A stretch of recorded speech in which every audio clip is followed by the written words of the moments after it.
suit.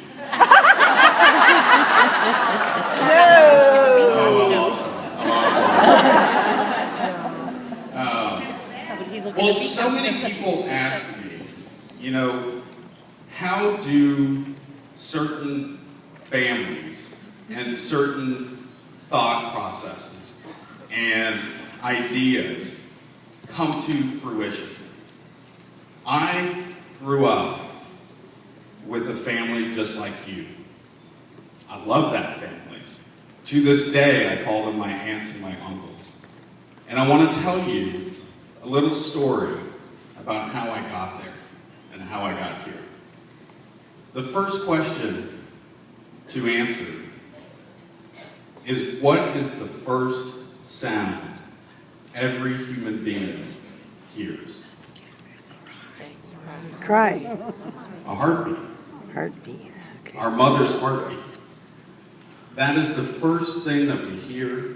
It's the first sign of how the outside world is going. When her heartbeat increases, our heartbeat increased. We knew, we felt what was going on the outside without being able to see it, feel it, smell it. But we knew, we had an innate feeling of what the outside world was all about.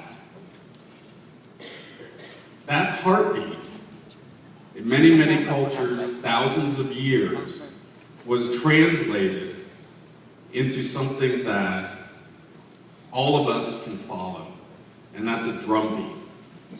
That drumbeat signifies that original sound that we heard, which was the fuel for our soul, set up every feeling that we felt up to this point, good and bad. It set the course for us. We understood from a very young age that we were alive. We felt it.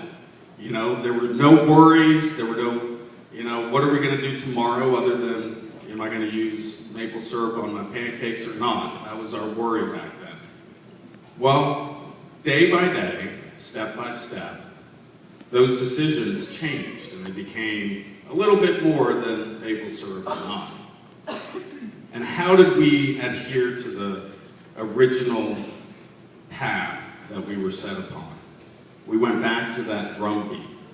There are cultures, us included, that took that drumbeat to represent everything that we were taught at a young age when we're not there. So when our mothers or fathers are not here to be able to give us advice, what do? We go back to the days of what would my dad do? What would my mom say to do?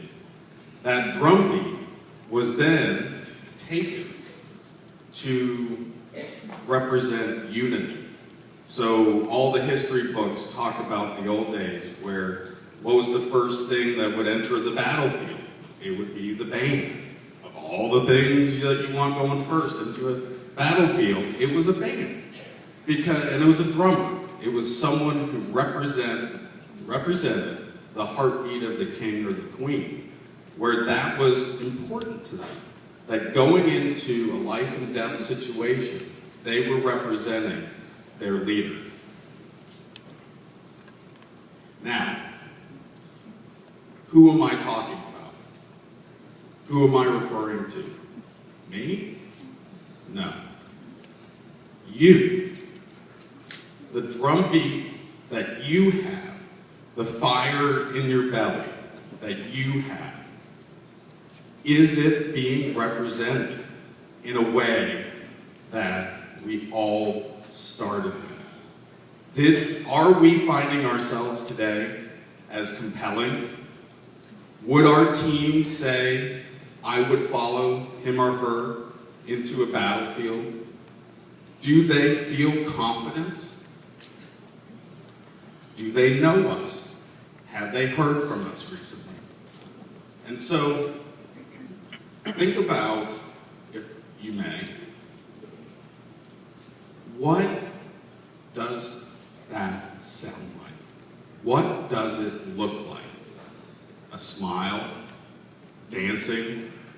Excitement? Those are things that I hope you can see with me, but I hope even more so that your teams and your family and the people that you care for see that with you. So what's the only thing that can keep us from allowing our heartbeat to take over this world? What is the only thing? A false heartbeat, a false drumbeat. Now, we live in this world where it is very simple for that false heartbeat to get into our homes. We live in a world of social media. Anyone can get into your house at any second of any day. That sounds fun, right? Well, what do they do? Why would someone go onto your Facebook page and say something negative? Why would they do that? It's because they don't want your drumbeat to continue to go on. They don't have any interest in it. If they bought a kit in 1994 and are still part of a chat room, why are they there? Are they there to listen to your positiveness, or are they there to spread their poison? It's a question, right? And I'm not saying, and I'm not proclaiming, all I'm saying is, ask the question, why are they there? And should we focus on those who we know are excited to be with us, or should we go back to 1994 and try to change the thought process of someone who is marching to a different drumbeat? Now let's talk about my role. Let's talk about me for a second. As Tina knows, I love to do this. What can I do? What is the secret sauce? What is different about me? I'm just going to throw it out there. Yes, I wear a suit.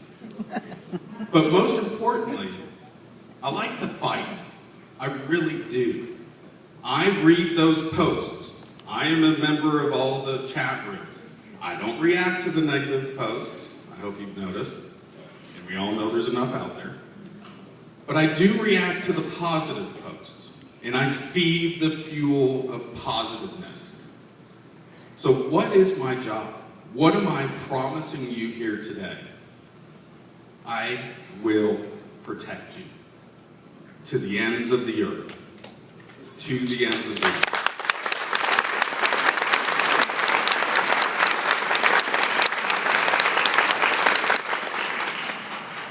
I know how. I've been trained by the best, and it's worked in the past for us many times over. I have to get to a place with you where you obviously trust me and my family and everyone around you. But you will see me protect you and fight for you. You will see me allow you to get back to business, get back to what we love, which is here. It's Dresden, it's the legacy, it's the Longaberger family. It's everything. It's everything that Dave dreamt about. Everything. And so I'm picking that flag up, and I'm going to carry Dave's flag. Now, I'm not Dave, but I am going to do my best to make him, his family, you,